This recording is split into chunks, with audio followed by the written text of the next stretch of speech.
সবুজ ধানক্ষেত, আঁকাবাঁকা মাটির রাস্তা, আর মাঝখানে ছোট্ট একটি গ্রাম, নাম তার শান্তিপুর। এই গ্রামে মানুষ ছিল সহজ সরল আর পরিশ্রমী। রফিক, ভোর হয়ে গেছে বাবা, আজ গরু চড়াতে যাবি না? যাব মা, বাবার শরীরটা ভালো না, আমাকেই তো সংসারের দায় নিতে হবে।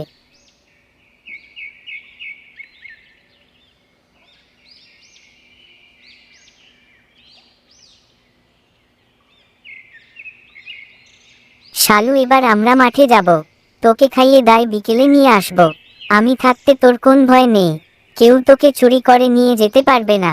রফিক দাদু ভাই, তুমি তো এখানে আছো, গরু ছাগল ভালো করে দেখে রেখো। তোমার ভরসায় ছাগলটা এখানে রেখে গেলাম। আপনি বাড়িতে যাচ্ছেন তো যান, চিন্তা করবেন না, আমি আছি তো।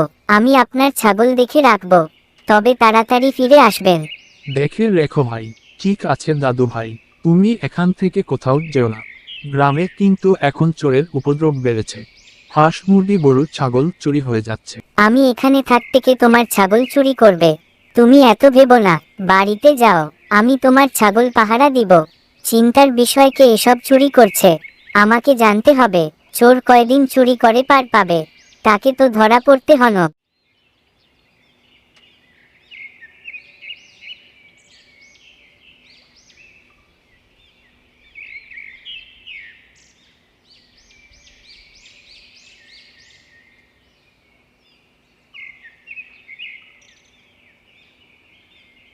আরে হাশেম ভাই, তুমি এদিকে? তা কোথায় যাওয়া হচ্ছে? আরে ভাই বলো না, কাল রাতে আমার ছাগলটাকে যেন চুরি করেছে। তোমাকে আর বলল কি, গতকাল রাতে আমার হাঁস মুরগি চুরি হয়েছে। এভাবে আর চলতে পারে না। চলো, আমরা মোড়ল সাহেবের বাড়িতে যাব নালিশ করতে।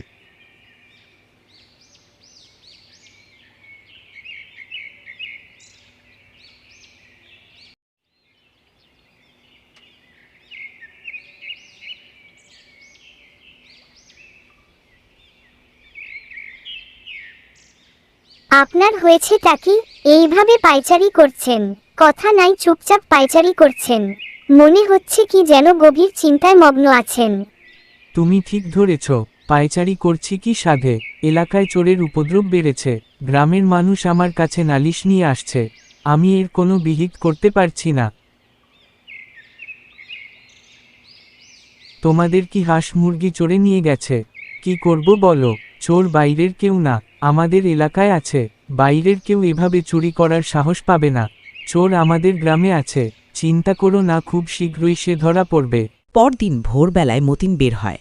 সে আজ তেমন কিছু চুরি করতে পারেনি, কারণ এলাকার মানুষ সতর্ক হয়ে গেছে। অবশেষে এক বাড়িতে এসে একটা সুন্দর মুরগি চুরি করে। ওহ, ও, আজ তেমন কিছু চুরি করতে পারলাম না।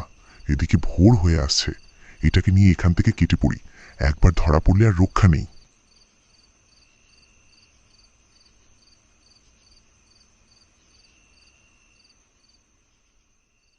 আরে রফিক, তুমি এদিকে এসেছো যে, তা কোনো সমস্যা হয়েছে? সমস্যা তো লেগেই আছে দাদু ভাই, আমি একটা ফন্দি পেতেছি, চোর ধরার একটা ফাঁদ পেতেছি। তুমি কি আমার সাথে থাকবে? কি বলছো রফিক দাদু ভাই, তুমি ধরবে চোর? তা কি করে শুনি, আমাকে খুললে বল। সন্ধ্যা বেলায় তোমার ছাগল নিয়ে আমার সাথে দেখা করবে।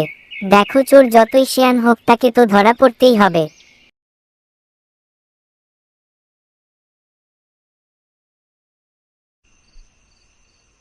রফিক, তোমার কথা মত এখানে ছাগল নিয়ে আসছি। তুমি এই ছাগল নিয়ে এখন কি করবে?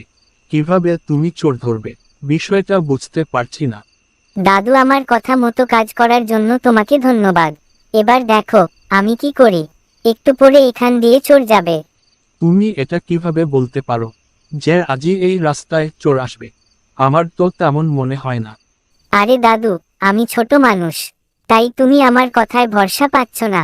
চলো এবার আমরা এই গাছের ঝোপের পিছনে লুকিয়ে পড়ি, আর চোরের জন্য অপেক্ষা করি। রফিক আর তার দাদু গাছের পেছনের ঝোপের ভেতর লুকিয়ে পড়ল। কিছুক্ষণ পরে চোর ওইখান দিয়ে হেঁটে যাচ্ছিল।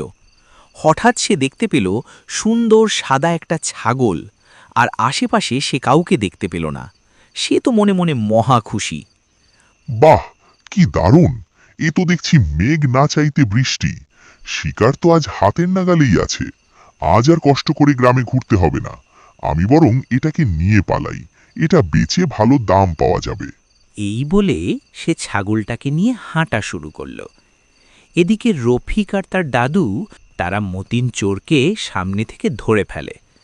মতিন তো তাদের দেখে আর তার বুঝতে বাকি নেই আজ সে তাদের পাতা খাদে পড়েছে।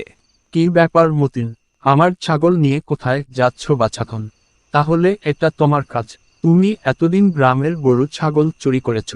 চোরের 10 দিন বেরাস্তের একদিন। এবার যাবে কোথায়? দাদু, আমি আগে থাকতেই ধারণা করেছিলাম এই লোকটাই চোর, কিন্তু উপযুক্ত প্রমাণ না থাকায় বলতে পারিনি। আর ব্যাটাকে হাতে নাতে ধরেছি, এবার হবে বিচার। একে আমরা মোল্ল সাহেবের কাছে নিয়ে যাব, তিনি বিচার করবেন। পালানোর চেষ্টা করে কোন লাভ নেই, চলো এবার। তাহলে এতদিন এই বদমাইশটা চুরি করেছে, এলাকার মানুষের ঘুম হারাম করে দিয়েছে। এখন একে কি শাস্তি দেওয়া যায়? একে তো আমি এখন পুলিশে দিব, কমপক্ষে 1 বছরের কারাবাস দাবি করব।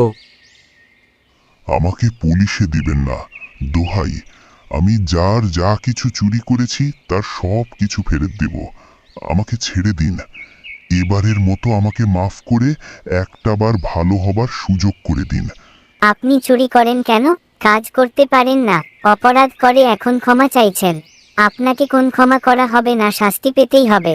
এতদিন এলাকার মানুষের ক্ষতি করেছেন, এবার রক্ষা নেই। মোড়ল সাহেব, আমাকে বিশ্বাস করুন, আমি চুরি এমনি এমনি করিনি। অনেক অভাবে পড়ে করেছি। আমার মা অনেক অসুস্থ, তাকে চিকিৎসা করার মতো আমার কাছে টাকা ছিল না।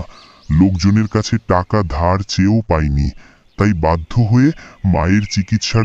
গ্রামবাসী তোমরা সকলেই তো শুনলে, এখন কি করতে বল? এ যেহেতু সবার টাকা ফেরত দিতে চাইছে, তাহলে আমার মনে হয় এবারের মতো মাপ করে দিয়ে একে ভালো হওয়ার সুযোগ দেওয়া উচিত, যদি আমার সাথে সহমত থাকো তো। আর এর মায়ের চিকিৎসার জন্য সহায়তা করতে পারি। দেখো, এই ছেলের জন্য আমরা চোর ধরতে পেরেছি, যা বড়রা করতে পারেনি। এই বালকটি করে দেখিয়েছে। সাবাস বেটা।